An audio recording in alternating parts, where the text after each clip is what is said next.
There's a war going on, and we're in it, you guys. We are at war. And I'm not talking about a physical war. I'm not announcing World War III, nation against nation, kingdom against kingdom. Although Jesus did say nation will rise against nation and kingdom will rise against kingdom. Right? He even said ethnic groups will go after ethnic groups. They will fight each other. And you see it today. Now, there is a war that you might not see with your physical eyes, but with your physical eyes, you can see the aftermath of it, the effects of it. This is a spiritual war. It's called spiritual warfare, you guys. Now, the reason I am moving in a direction right now on YouTube is because I'm being led by the Spirit of God. Not my emotions, not inspiration from other YouTubers, and not evil spirits. This is the Spirit of God moving me in this direction. My foundation is still laid in the grace of Christ. I will never stop preaching the grace of Christ, the grace of God. I will never stop preaching salvation by grace. But as things change in time, the times we're living in, as things change, as the Spirit leads me, I flow with the Spirit. Okay, watch. Was Jesus moving in the Spirit? Yeah, right? Of course he was. Unlike no other. Now, people loved the way he preached. Not everybody. Religious people didn't. Just like there's a bunch of religious people that don't like the way I do. Especially Jehovah's Witnesses. Active Jehovah's Witnesses. Jehovah's Witness leaders. They can't stand what I have to say. So, Jesus, he had guys that couldn't stand what he had to say. Pharisees. Those were religious guys. Sadducees. Scribes. These are religious leaders of his day. And who the heck is this guy named Jesus, or Yeshua, as they would have called him? Who's he think he is? He's not one of us, right? He wasn't one of them. And because he wasn't one of them, they made up all this stuff about him. They spoke behind his back. They tried to set him up. They tried to find every reason to shut him up, shut him down, even to the point of having him arrested. And then after arresting him, let's execute him. Now, it might look like physical warfare going on to your eyes, but I can assure you it was spiritual warfare. Now, listen to this. In today's language, on YouTube anyway, if somebody doesn't want to follow your channel anymore, they do what's called unsub. So I have a ministry here on YouTube. And a whole bunch of people are unsubbing from me because they don't like the direction I'm going in. You're supposed to be teaching us scriptures and the Hebrew and Greek meaning of scriptures and verses and words and I have a lot of people that have video requests that they make of me. They want me to talk about what they want me to talk about. Listen, I have many of these messages sent to me, but I have to go with the way the Spirit is moving me. And speaking about Jesus, back to Jesus, who was walking in the Spirit, talking in the Spirit, thinking in the Spirit, moving in the Spirit, unlike no other, Jesus had a whole bunch of people unsub, if you will, from him. We're unsubbing. We're not going to follow you anymore.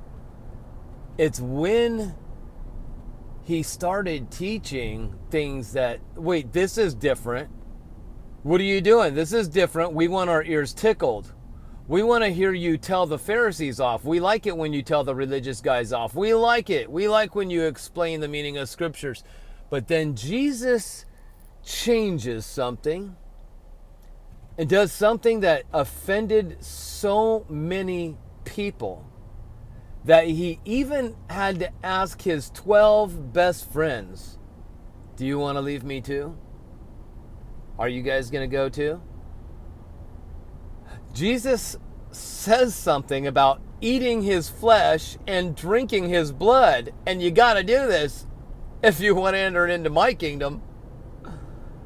What? Wait. We've been following you all the way up to this point. There were more people that were following him than just the 12. He had a whole bunch of followers. But then they get to this one point. They all stay subbed to him, if you will. And then he speaks about eating his flesh and drinking his blood. And that's where that's enough. We've had it. Unsub from this guy right now. They didn't understand the direction Jesus was taking them in. And they didn't understand the spirit behind his words. They only heard with their carnal ears. They were living by what their eyes could see and what their carnal ears could hear. They weren't seeing in the Spirit. They weren't hearing in the Spirit. So they got led by their emotions. They got offended, the scriptures say. So they unsubbed. Click unsub button. Now, I don't do my videos to get followers, just like Jesus wasn't trying to become a celebrity and get followers. I do these because I'm led by the Spirit to do them. It's not my ego, you guys. Life would be so much easier to just read the scriptures on my own, which I am obsessed with doing. It's not like I do it all day, every day. It's usually in the morning and then before bed. Because in the daytime, I'm working, So, but I'm kind of obsessed with it. And I like to investigate many things. One of the things lately that I've been investigating, well, I've been investigating for a while, but man, I looked up the meaning of every angel's name that Enoch talks about in the book of Enoch. I need to know the meanings of every name I see in the Bible. I need to know the meaning of every town. What's the name meaning of that town? Judah. What's it mean? It means praise, right? What's Jerusalem mean? Jeru and Shalom. Jerusalem, it means the city of peace. Oh my goodness, I got to know more. So I'm kind of having an obsession with it. And I'd be fine doing it just on my own, not sharing anything. And listen, because when you share stuff, like when my comments used to be on my channel, I had to at least read everybody's comments to show I appreciate them and let them know I like or love their comment, reply to the comment, and hey, that takes time away from a schedule, right, that you have, that I had. So I have a busy life like everybody else. I don't think my life is any more extraordinarily busy than yours.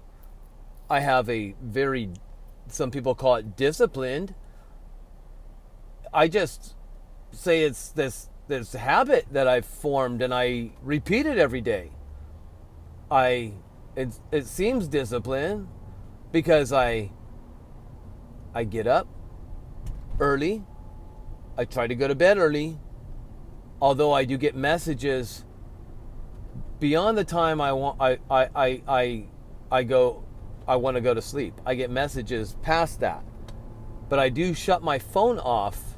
And so when people message me when my phone's shut off and I'm going to sleep, sometimes they probably get offended. Well, I'm not keeping my phone on all night and looking to see who's messaging me, because I get lots of messages.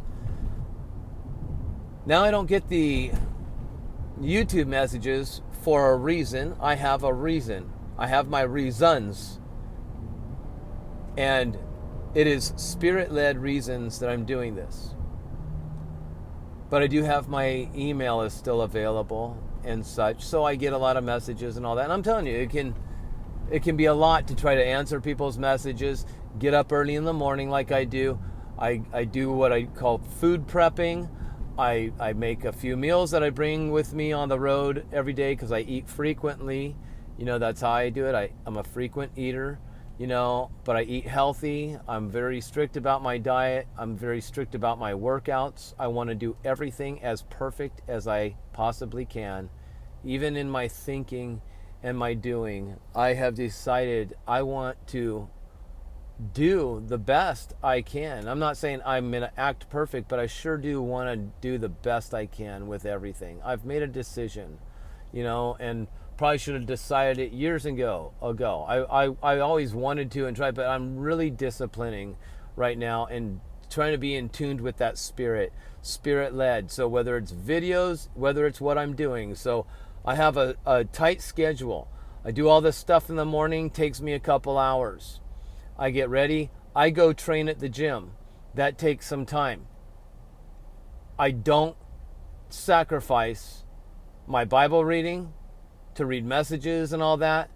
I don't sacrifice my workouts to converse and read messages, although that happens still while I'm working. I still get all these messages and stuff. So, but anyway, I have a system I've developed, a routine that I've developed, but I'm very serious about it.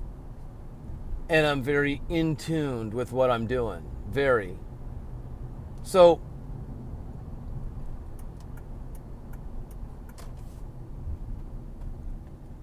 I'm not doing what I'm doing, though, to show off. Like with working out, it's not so I can show off my body. This is for me. If you bodybuild yourself, if you do bodybuilding, I'm not saying professionally because I don't go on stage and flex. But in the gym, people always ask me if I do. They think I'm a competitive bodybuilder. I'm like, well, how do they think that? I'm not 300 pounds and injected with steroids and stuff. I don't know why they think that, but it'd be probably because of the discipline and, you know, and when you see somebody that's really tuned in to and developed, a lot of people think that you must be a bodybuilder. I don't compete in bodybuilding, and I don't have any supplement companies that are paying me to promote them or anything. I don't do that stuff. But it's really nice that people honestly, if they think that, well, that's just because I live I've made a decision in my mind about the way I eat and the way I train. Even the amount of rest, sleep that I need, okay? I don't take naps in the day. I don't sit and rest in the day. So my sleep at night, I don't sleep very sound, if you ever want to know that. I wake up frequently, but I need a certain set time I go to bed so I can at least trick myself into thinking I had 8 hours when really I probably get 5 sound hours of sleep, if that. So anyway, here I am. I do this YouTube ministry. I didn't start it because I thought I'm going to be a celebrity of some sort and be popular. I just had a passion. I had a passion for sharing the things that I had learned. In the beginning, mostly thinking about Jehovah's Witnesses, how I could help them. Because I didn't have help when I was one of the Jehovah's Witnesses. I didn't have YouTube to watch. I didn't have people to reach out to and ask questions and watch. I had to do all my own research to get out of there. When I got out of the religion, I started connecting with people physically, like, oh man, meeting other former Jehovah's Witnesses as myself. But not a whole lot of them. Actually, technically speaking, there was one. There was one. And he was an older man. And he helped me a lot, but then he passed away. So I started YouTube for my passion to just connect with other people that were like myself and maybe talk to other people and share, exchange information, what helped us and how to continue to move forward and progress through life, you know, because when you're raised in a cult, that an indoctrination and brainwashed and all that, it takes time till you just start to feel like that fog is starting to clear away. And ex-Jehovah's Witnesses know what I'm talking about when I say that. But then I found out that over time I had more quote-unquote Christians reaching out and contacting me than Jehovah's Witnesses or even former Jehovah's Witnesses, and asking me a lot of questions about the meaning of certain Bible verses if I had studied that and what I do. And even if I didn't have the answers, I'll study it and I'll go deep. I go into the Greek and Hebrew meaning of words, the root meaning, because that's the Bible is written in Hebrew and Greek. So that's just a big tangent thing I went on to let you know I'm not on here to get subs or likes. I'm not even looking for comments so people can tell me how much they appreciate the videos. The negative comments were so few. There were so few negative comments. I didn't turn my comments off because people hurt my feelings. That's not even close. That's not even close. But there was some evil stuff going on in the comments. I mean, I'm talking evil. To where the Lord told me we're going to shut them off. And if they do go back on, he'll let me know when. But it hasn't happened yet. And I'm cool with that. Not because I hate you guys. Not because I don't want you to communicate together. Not because I don't want to listen to you guys. I'm just being led by the Spirit. So, with that in mind, Jesus wasn't doing what he was doing to get followers or subs. In fact, when he started speaking about his flesh and blood, he knew people were going to leave him. He knew it. But that didn't stop him. I bet the devil thought it would stop him. When people unsub from me, I bet the enemy would just love for me to say, oh no, I better start making videos that'll make them sub to me. I better do ASMR videos and do Bible scriptures. That'll get some subs up. That people really like that today. I could do that, but I'm not, because I'm not in it for the subs. I better make more rapture videos, titles with raptors. That'll get a lot of views and subs. If God wants me to, so be it. A girl named Renee Moses years ago, she did all her videos on rapture, and she had so many hundreds of thousands of subs. But unfortunately, she kept making false prophecy dates after false prophecy dates, and now I don't even know if her channel's up anymore. That wasn't her real name anyway, so. But I remember I got caught up in that web. Boy, she had a lot of subs.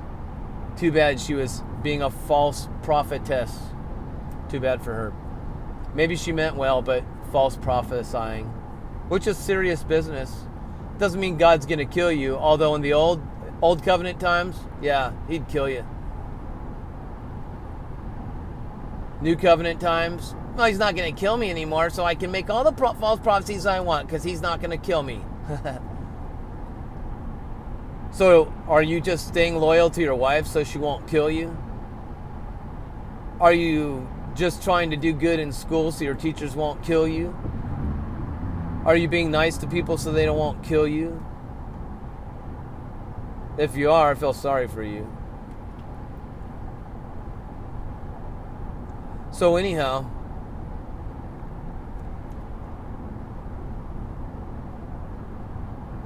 we're talking about some stuff that happened in the days of Noah. And it just so happens there's a man named Enoch that was living in those days. He got raptured up into the heavens before the flood came. Enoch represents the believer today. Noah and his family represent those that will be here during tribulation. It's going to be scary. It's going to be terrifying, as if the world isn't scary and terrifying enough right now. It's going to be as the days of Noah were, Jesus said. And listen, Noah was living in a nightmare. And we're going to talk more about these things. And it's not going to be popular with a whole bunch of people, because I'm not showing you grace scriptures. I'm not showing you, doctrinal stuff and theology. And although, like I said, I'm founded in grace. I'm saved by grace, and so are you. I've done plenty of those videos.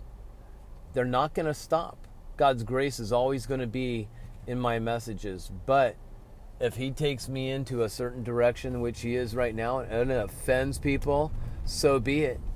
You better not ever read those Bible verses. Jesus talked about this stuff more than anybody. He talked about the days of Noah. He talked about demons. He talked about fallen angels. He talked about Satan. He talked about hell.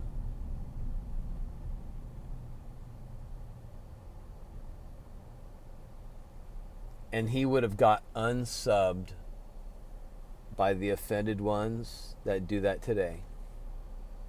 Not following this guy anymore. He doesn't talk about stuff that I like. Can't please everybody, and Jesus knew that, and that's not what he was in it for. He was in it to speak truth. Here is the truth, you guys. Are you ready? We are in a spiritual war. When you get raptured up, harpazoed, to meet the Lord in the sky, to have a wedding feast and to celebrate, it is not so that we can just kick back and that's it. And then when Jesus returns, he's going to take care of all the wicked stuff and bad guys and clean the earth all on his own. Nope. For those of you that understand the Word of God, we're coming back with him. He is going to give you a glorified, resurrected body. You're going to put on something called oikaterion, which I have explained in videos and I'll talk about later. But it's something that's going to protect you completely. You're going to be immortal. You're going to need it. You're going to need oikaterion. You're going to need to be clothed in oikaterion. See, let me tell you something about weddings. Weddings are for marriage, and God instituted marriage with Adam and Eve. And when people have celebrations, Jesus went to a wedding celebration. There was food and there were drinks. Now, the psalmist says, "You prepare a table for me in the presence of my enemies." A table is where you eat food and you have drink. Before going to war, soldiers know this. They get their food, they get their drink, they get rest up, and then they're preparing for battle. If you think we're just going to have this wedding celebration to meet the Lord in the air, and he's going to clothe us with oikaterion, a spiritually glorified, immortalized body, you think he's doing it just so you can sleep on clouds and play harps and all that kind of stuff that people believe? That's not correct. We're feasting and celebrating because we are going to prepare for a battle. See, at a wedding, when a husband and wife get married and they have their celebration and they have their feast and their drink and all that, and then they go do their thing and they become one and then they get their rest. Well, the very first thing that happens is Satan wants to destroy what God has brought together. See, Scripture says what God has joined together, let no one separate. Let no one separate. It doesn't say no one can separate it. It says let, meaning don't allow anyone to separate what God has joined together. But Satan is called a thief, and he wants to unjoin what God has joined together. So there's many people that God has joined together, whether they were engaged to get married or whether they were married. And because of their little arguments and all that stuff, and I'm not saying it wasn't all serious, some stuff's pretty serious, but because God had joined them together, and somehow it takes two to mess it up, sometimes just one, but most of the time two, it got messed up. And maybe God didn't join it together, but if he did and you're not together with that person anymore, it's because you two chose not to work things out. Some people are just in a hurry to get with somebody else. And sometimes it's just to teach the other person a lesson. Well, you probably hurt the other person, but in the long run, you're hurting yourself as well. Too proud to take care of the gift that God had given you, this person that he meant for you to be with. Happened to me, happened to all of us, right? Well, maybe not all of us, but a whole bunch of you. You know what I'm talking about. So what happens is when God joins you together with somebody, the enemy comes to tear that apart. Now, it's not just relationships the enemy's tearing apart. But see, when we're in heaven doing this wedding celebration, he can't tear us apart from Jesus. But here on earth, right now, in your mind, he's done that to plenty of people. Where they're just completely give up. Because the enemy got them. Jesus didn't leave the people. They just think he did. So they just give up. Now, it hurts some people to know we're going to war. And maybe God, in all his mercy, if you don't want to be part of this, then maybe he'll let you stay in the clouds and sleep and drink and eat in heaven. And you can be a bench warmer that cheers everybody on.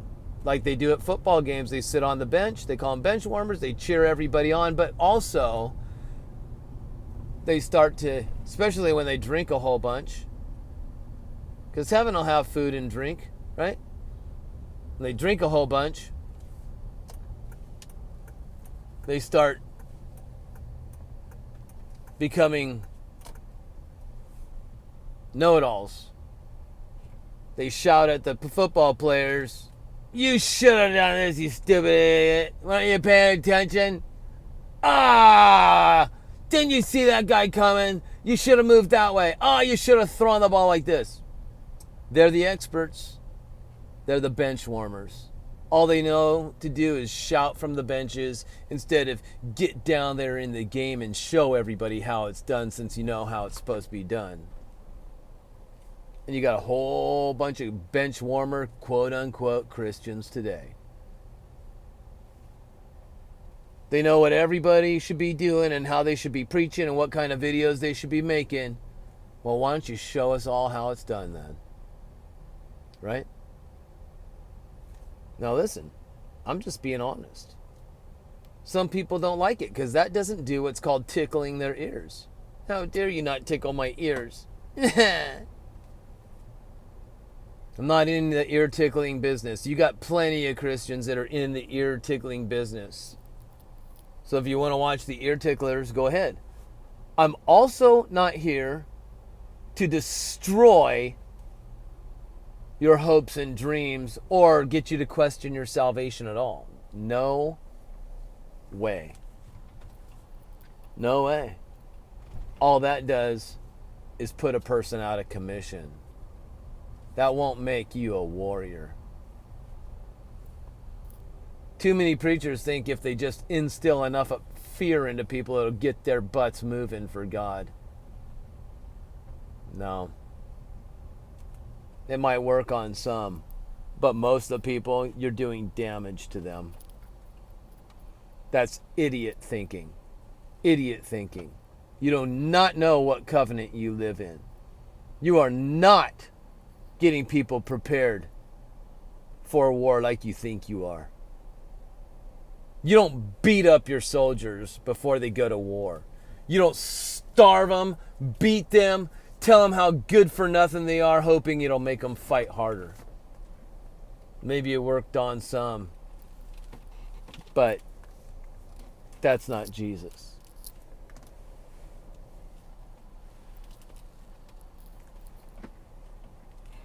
We're talking about these spiritual wicked forces of darkness, whether they be Nephilim, whether they be fallen angels, or whether they be demons, whether they be cryptids, and so on, whether they be those unidentified flying objects, whether they be called UAPs, anything, it doesn't matter. If we're talking about these things and the Lord's moving me in this direction, it's because it's coming, it's here, and it's time to wake up the body so that the body can get out there, warn others, prepare others. There's going to be a battle. There's going to be a war. It's already happened. It's here on earth. It's going to be happening even after we get harpazzoed up. You're not putting on a brand new glorified body for nothing. You're coming back because there are going to be angelic entities that have power and ability. And you are going to be prepared by the Lord. But just like the psalmist says, before we fight, we eat. We go to the table. You prepare a table for us. What? In the presence of our enemies. The enemy is right ahead. So we're going to go up there and celebrate. But we're coming back here because we got a job to do. Jesus is not doing it alone. And it's not just his angels. We're coming too. Did you know that? Now, we're going to go through not just the Bible, but we're also going to be going through the book of Enoch. And there's a reason. Jesus, by the way, quoted from the book of Enoch. No, he didn't. Yes, he did. So did Jude. So did Luke. So did other Bible writers. They quote from the book of Enoch. John quotes from the book of Enoch. The book of Enoch was well known to these guys, including Jesus, and they quoted from it. I could open it and show you right here, right now, but I'm not going to do that because I'm in my car, I'm parking, I'm getting my stuff and all that. But if you want me to just tell you where, it's where they were testing Jesus because the Sadducees didn't believe in the resurrection. So they're saying, hey, there's this woman, she was married to this guy, he died, so she married his brother, he died, the brother died, so she married another guy, and who gets her in the resurrection? Whose wife is she going to be? They thought they were going to trap him. They don't even believe in the resurrection. He says, you guys don't know the scriptures. You don't know what the scriptures say. In the resurrection, they're not going to be giving in marriage. People won't be getting married because they're going to be like angels. Now, Jesus says you don't know the scriptures to these Sadducees. You think you do, but you don't. Don't you know what the scriptures say? Says that they're going to be clothed in like angels. They're going to put on something like angels. They're not going to marry. They're going to be like angels. The angels of heaven. Interesting. Where did Jesus get that? In the book of Enoch. Genesis and Enoch. Wow. You talk about one big puzzle and you take pieces from Genesis and you take pieces from Enoch and you start putting this puzzle together, and then you take pieces from Revelation and Ezekiel and Jeremiah and Daniel, you put all these pieces together, and all throughout the Old Testament, I mean Numbers, Deuteronomy, putting all these pieces together, and it starts to make this picture. And what direction are you supposed to start in? Are you supposed to start at the bottom, at the top, at the corner? Where do these pieces all fit in? See, that's where I'm at. I have no idea what direction I'm starting in. I don't even know where I'm going with this thing, but it's huge. I know that. And I know the Lord's taken me there. And I know it's a huge risk because a whole bunch of people are already getting offended. I mean, I made a little spider video. I was out at my jacuzzi a week or so ago, just relaxing. And there was this chair in front of me. And under the chair, or was it a chair? No, it was a table, a little glass top table. And under the table were these, I believe them to be brown recluse, baby spiders. And they had those nests, what you might call an egg, because there's little baby spiders inside of it. And it looked like this white spiked ball, like an ivory colored spiked ball. Really amazing. And I'm like, oh, neat. So I started filming it and I started talking. And, and then I'm like, hey, I wasn't thinking of making a YouTube video, but I'm like, hey, look at God's creation. He created spiders. They might be scary to people. I don't want to get bit by spiders either, but I'll just share this cute little quick video. Even though I'm not the greatest fan of, I don't want spiders on me, but it was kind of neat seeing them, and it is God's creation. And even though you might say that they're mean and nasty, and they have a purpose and they're doing a job, and you don't know what it is maybe, but they're doing it. And so I shared it, small video, and immediately I had like 9-10 people unsub for me, just like that, offended. How dare you make a spider? You're supposed to be preaching the Bible to us and talking about these other things, and that was scary, and that's going to give me bad dreams. Unsubbing from you. Good. Listen, do you think Jesus was afraid of people unsubbing, unfollowing? Do you think... Okay. Do you remember Gideon? Gideon had a big giant army, and God unsubbed a whole bunch of them until Gideon was left with 300 men against how many? Are you kidding me? Our 300 against what? What? Their armies are like the sands of the sea. And we're 300. Just like that movie, 300. Jesus has a whole bunch of followers. 11 stuck close to him. 11. I just so happen to like that number. If I had 11 people that were in tuned, not to follow me, but you're watching my channel and you're in tuned with what the Spirit of the Lord is trying to say to us, prepare us for today, and the direction the Spirit is moving us in. Just 11. That can make a huge difference, especially if they wake up to what's going on. There is wicked spiritual warfare going on in the world today. They want to take over. The enemy wants to spread his seed. He doesn't want the seed of Christ. He wants his own seed. He did it in Noah's time, and he's doing it again. And in Noah's time, things got messed up. We were like a bunch of lab rats, the people back then. See, they made these hybrids, and these hybrids went after each other and killed each other. They killed the people, and then they killed each other. They killed the animals. They killed each other even. Why? Because they didn't have souls.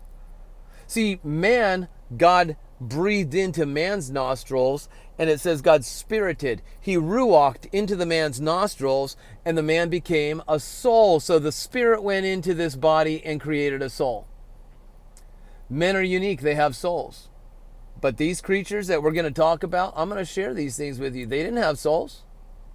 See, your soul is that thing in you that tugs at you. Like Paul said in Romans 7, oh, there's this desire in me that wants to do right, but then I do wrong, and sometimes I do right, and sometimes I do wrong. I'm like, oh, it's driving me crazy, right? That's his soul. His soul has a desire for God, but then his flesh has a desire for naughty, naughty. And it's this tug of war. His spirit is joined to the Spirit of the Lord. His spirit doesn't force him to do things. It's that soul. That's why John says in 3 John verse 2, Beloved, above all things I want you to prosper and be in health, even as your soul prospers. See, there's something about our soul that we're trying to change the character of our soul, develop the character of our soul to be more in tune with who we are in spirit, right? So that's why we have a heart. That's why we can change our minds, right? Repent, change your mind. Metanoia, change your mind, your soul, your thinking. Why is that? Because you have a soul in you. Satan, he doesn't have a soul. Fallen angels, they don't have souls. The Nephilim, they certainly didn't have souls. Right? So once the devil is set in his evil direction, he can't change his mind. He can't do what's called repent. He can't have a mind or a heart change. And neither can the fallen angels, because now that it's in this direction, now it's set on evil, and there is no changing that. They probably, in Enoch's time, they boo-hooed about being caught for what they did, but they were not sad because they broke God's heart or anything. Just like a narcissist. This narcissist is never sad that they broke somebody's heart. They're only sad that that other person caught on to what they were doing, and now this narcissist can't be supplied anymore with whatever supply they like to take from the people, whether it's their time, their energy, their finances, all that.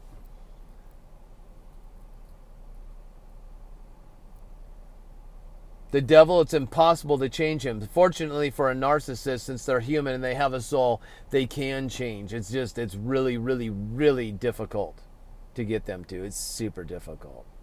Next to impossible. But with God, all things are possible.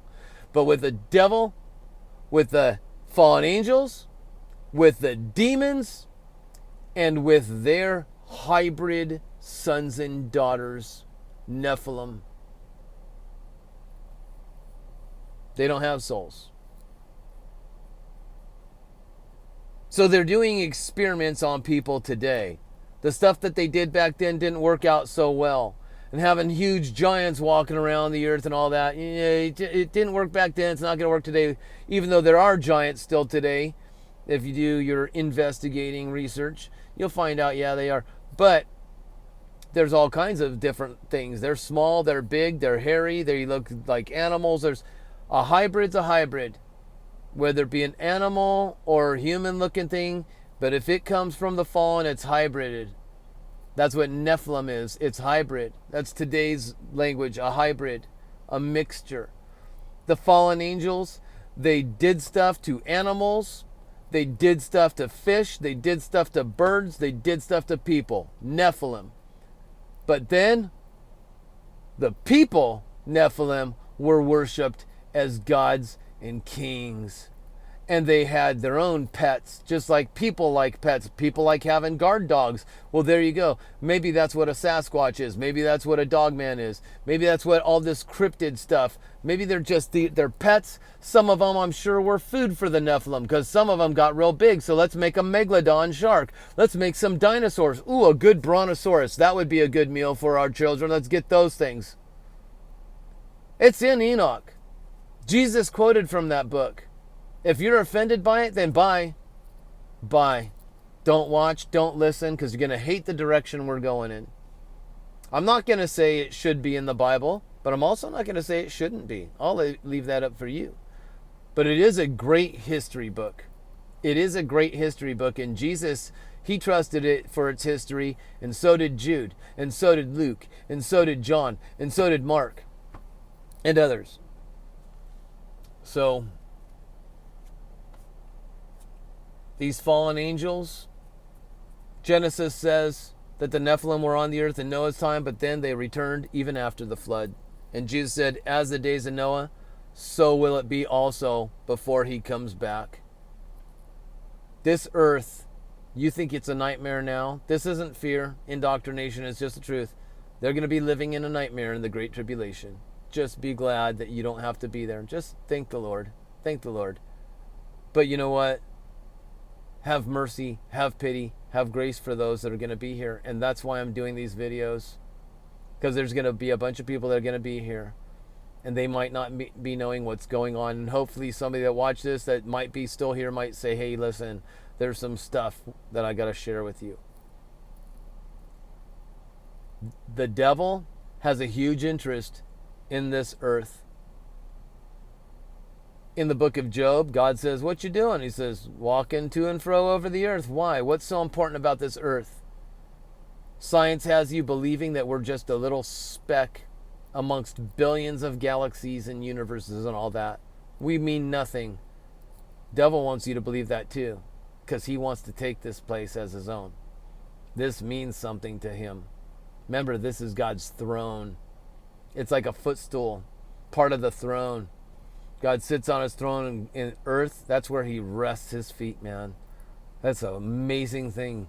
It's not just because he's smashing earth with his feet. If you only understood what it means. The earth is his footstool. It's his place of rest. Oh my goodness. Don't even know.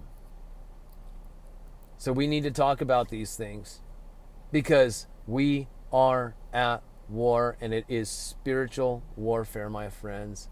And people need to be prepared. And the only hope for humanity is Jesus Christ. And we're not going to lose this war. It's already written.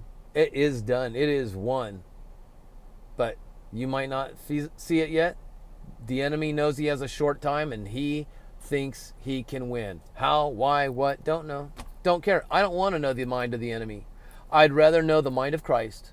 That's what I'm after, the mind of Christ. Know the mind of Christ that is in me. Tune into that.